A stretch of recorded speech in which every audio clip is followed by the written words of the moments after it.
Here we are, the final stage. I don't know if I'm going to actually finish this in this video, but we are going to be trying to finish up the top layer of the 3x3 and permute it. So anyway, ladies and gentlemen, welcome back to the next video. Today I'm going to be teaching you how to solve the final layer on the 3x3, how to permute it. Anyway, that's the goal. So there are a couple different ways that I'm going to be trying to teach this. So the first step is to get all the corners solved. So we're going to do an algorithm to solve all the corners. And then once we get all the corners solved, I'll be teaching you an algorithm to get through that. Just like that. So ladies and gentlemen, if you did see the last video, I taught you guys how to get to the top layer position. And just like this video, I'm just going to be teaching you some algorithms. And I'm going to try to go through this one a little bit faster. Because at this point, I'm expecting you guys to understand notation and you guys are able to start learning algorithms more efficiently. This algorithm that I'm going to teach you is going to be the hardest one. If it's not, then I'm very happy about that. But this algorithm is definitely the longest one, and it's definitely going to be the hardest one to learn because it's the least consistent. But I will tell you some things that you can look out for when doing the algorithm. So the first step to solving this is I'm actually going to get an example 3x3. Spoilers! I'm using the GAN 356 XS for this example. I have no idea why. But the first example that I want to show you is... well, you can have a case kind of like this. There are going to be a couple cases that we're looking for, so I guess I'll get another example 3x3. So, let's go do that. These are 3 different cases that you can get. Obviously, there are 21 different cases when you get to the last layer, but I'm only going to be teaching you guys a couple algorithms to be able to do it. In total, there are going to be 5 algorithms that you will be learning, but overall, I think you will be able to learn them. So the first case that you will have to understand how to do, because this is the one that actually has the least intuitive parts to it, is the case with no corner solved. And when I say no corner solved, you might be like, okay, well, this corner solved and this corner is solved. But when I say corner solved, it needs to look like a case like this, where you have 2 of the same corner positioned in the correct position, so then you can start working on the next 2. So that's when we permute the corners. And this is an example of one of the cases you'll get when all the corners are solved. So the first case that you're going to get is you're going to have this case, and you're going to need to know how to make the 2 corners permute in the same way in this position. So 2 corners here are solved, and the other 2 are not.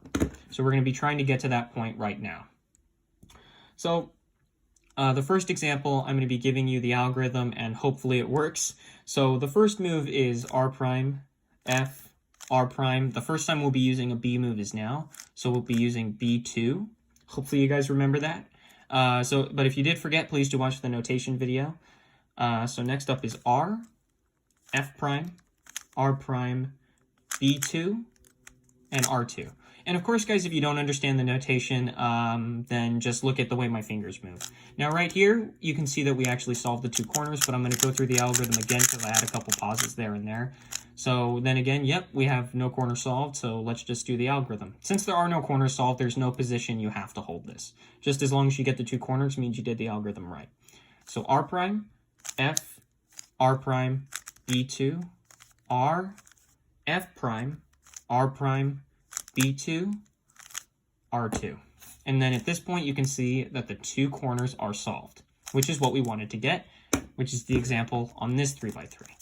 So in this example solve, you can see that we have these 2 corners solved, and now we need to solve these 2 corners. So to make sure we only impact these front 2 centers, these front 2 corners, so we orientate them, is we're going to be actually using the exact same algorithm, but for these 2 corners, you might be like, okay, where is it going to be? You're going to be putting the 2 corners in the back slots that you actually won't be changing, just the front 2. So you're going to be using the same algorithm, R prime, F, R prime, B2, R, F prime, R prime, B2, R2. And then you can see we got a case.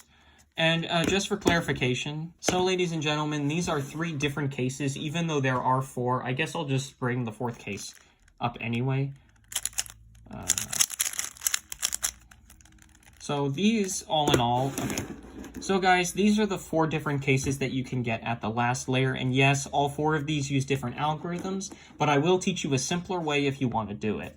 So I guess I'll be starting off with the most simple cases, which they are called actually U-perms. So I will be teaching you the 2 U-perms first. So starting out with this one is actually called a clockwise U-perm. So as you can see, one side is solved, and you're going to be putting that side in the back. Remember, whenever you get this case with just a cycle of 3 edges and a side solved, put that side that's solved in the back. And now I'll be teaching you this algorithm. I think this one will feel a little bit more intuitive, so hopefully that'll work.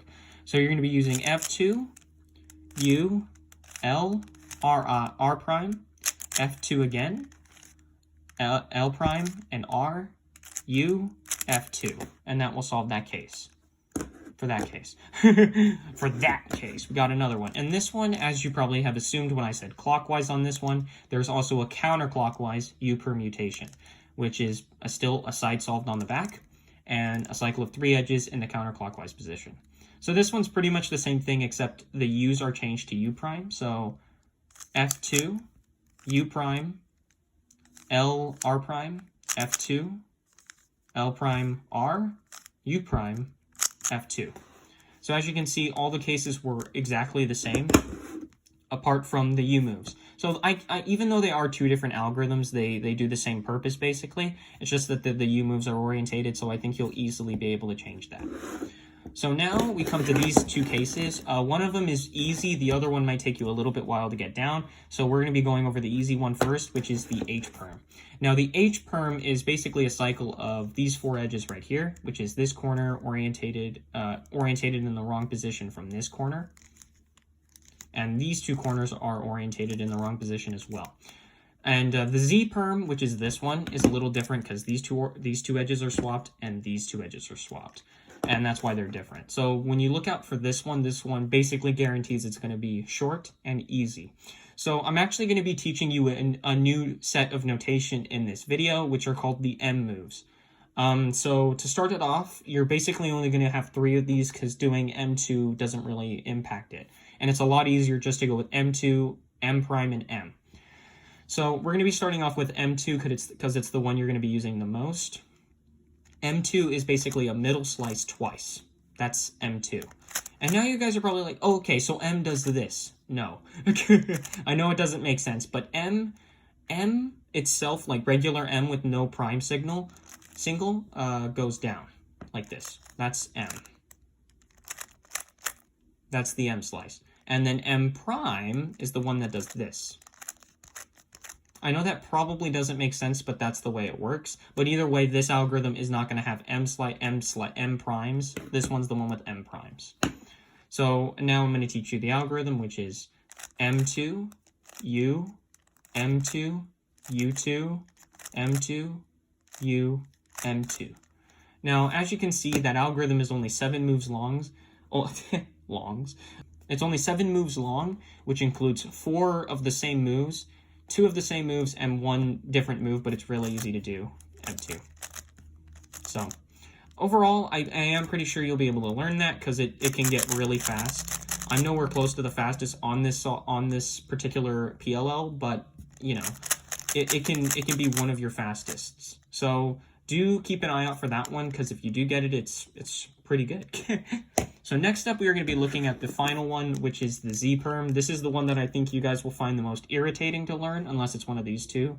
Actually, besides the one at the beginning. But that's not the point. Out of all of these PLLs, this one will probably be the hardest out of the 4.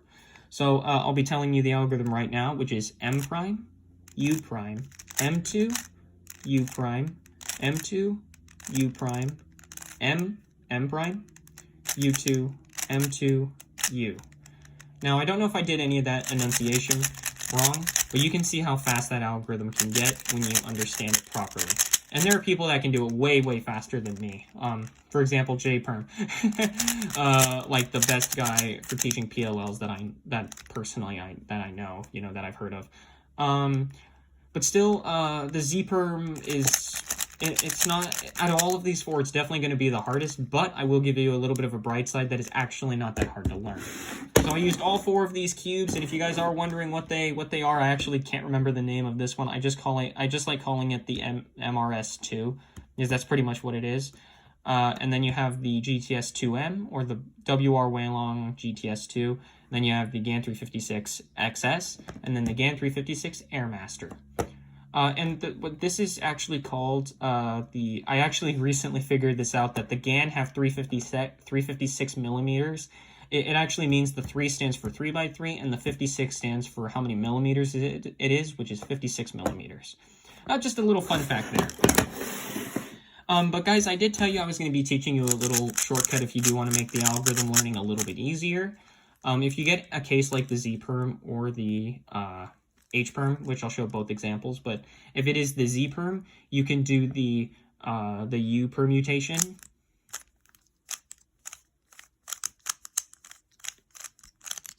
To bring it into a U-perm. And then you can be like, oh, okay, well, this is the counterclockwise one. And then there you go. But the reason why I recommend learning the Z-perm as well as the H-perm is because they're pretty easy to learn and they save you algorithms. So I'll also be showing you the example for the H-perm, which is this one. And watch what happens when you use any of the U-perm algorithms is, okay, you got a U-perm. So now you can solve it as you would solve a U-perm. And there you go. So overall, this has been my tutorials on how to solve the 3x3. In the next video for 3x3 tutorial, I'm probably going to teach you how to solve an F2L. But if you guys want to see something like how to solve this thing, ooh, you guys might be interested in that. But this has been the beginner's method of how to solve 3x3. I had a lot of fun making this series, and it was kind of my coming back into YouTube as a cubing YouTuber. So, guys, I hope you did enjoy this video as it is. I had a lot of fun making these videos.